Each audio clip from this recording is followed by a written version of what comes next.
I'ma pull off the bandage quickly and come out the gate immediately and say that Shield Hero Season 2 sucks. It sucks really bad. The decline in both the storytelling and the animation is fully on display during Season 2. It's not all bad news, however, because I think I know why this is the case. There's even some hope for improvement since Season 3 was already announced from the Crunchyroll Expo in 2020. Today I'm going to tell you exactly why Shield Hero Season 2 sucks so bad. Welcome to AniPrep, let's get into it.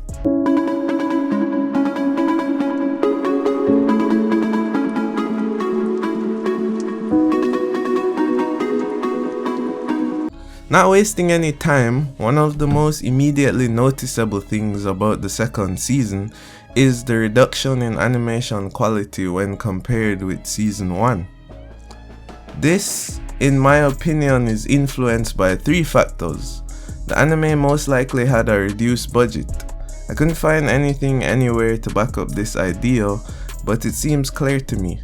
The first season was animated exclusively by Kinema Citrus, the epic studio that gave us Made in Abyss and the first season of Shield Hero. This time around, however, Season 2 is produced by two studios.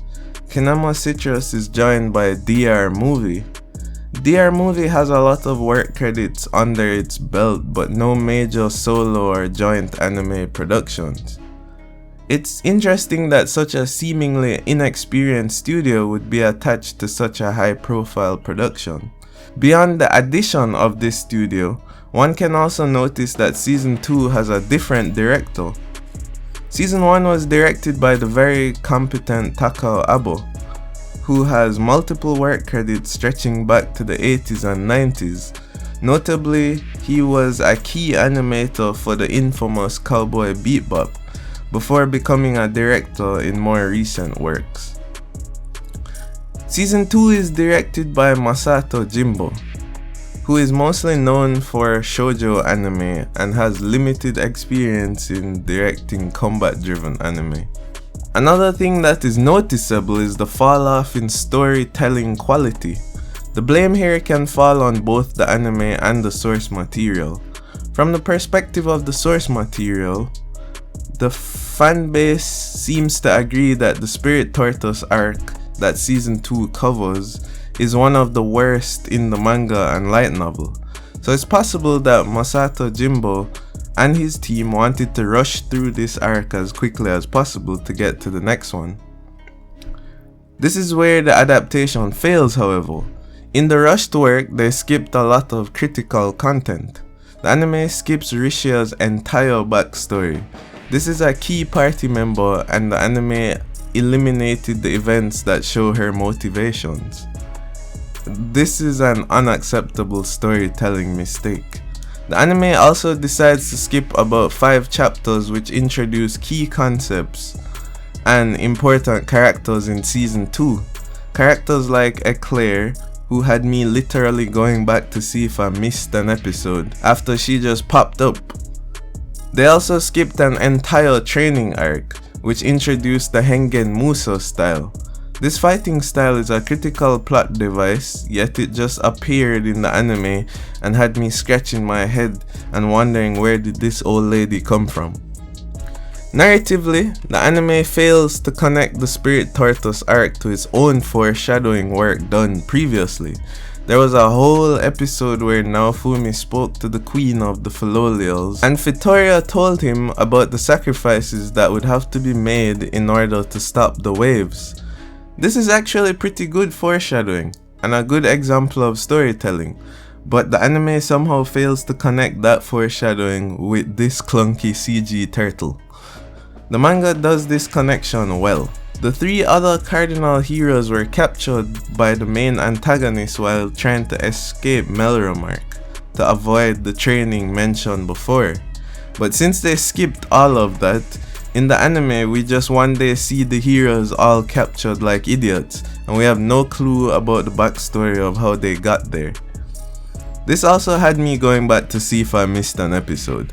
This anime could be used to simulate late stage Alzheimer's disease. Continuing with the mistakes. The anime removed an entire party member from Naofumi's party. Keel is a male demi-human who in the source material also receives a slave crest and joins Naofumi's party. I think the anime opts to remove him so that Naofumi maintains his all-female harem. Beyond all the hefty skipped content, the overall IP faces a greater problem narratively, and that is the fact that the writer, Aneko Usagi, refuses to give anyone besides Naofumi any character development. Look at all the best shonen, My Hero Academia, Bleach, Naruto, and Demon Slayer. What makes these excel is the large cast and the attention to developing and improving each character individually. None of that here in Shield Hero. Everybody besides Naofumi and his direct team is incompetent and stupid and never makes any improvement. This is okay in the beginning with the hook of Naofumi being wronged and seeking revenge, but after his revenge arc is done and he has overcome his obstacles, the show plateaus because of its refusal to move the other characters forward. It's such wasted potential and I can't see this improving in the third season.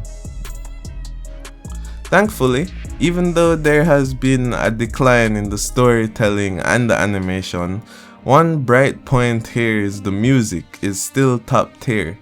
Kevin Penkin returns to do work that is up to his usual high standard. The soundtrack actually feels wasted on a production so average in every other regard. This music would make an average anime amazing, and in this case, it makes a really bad anime average. Hats off to Kevin. Thanks for watching today.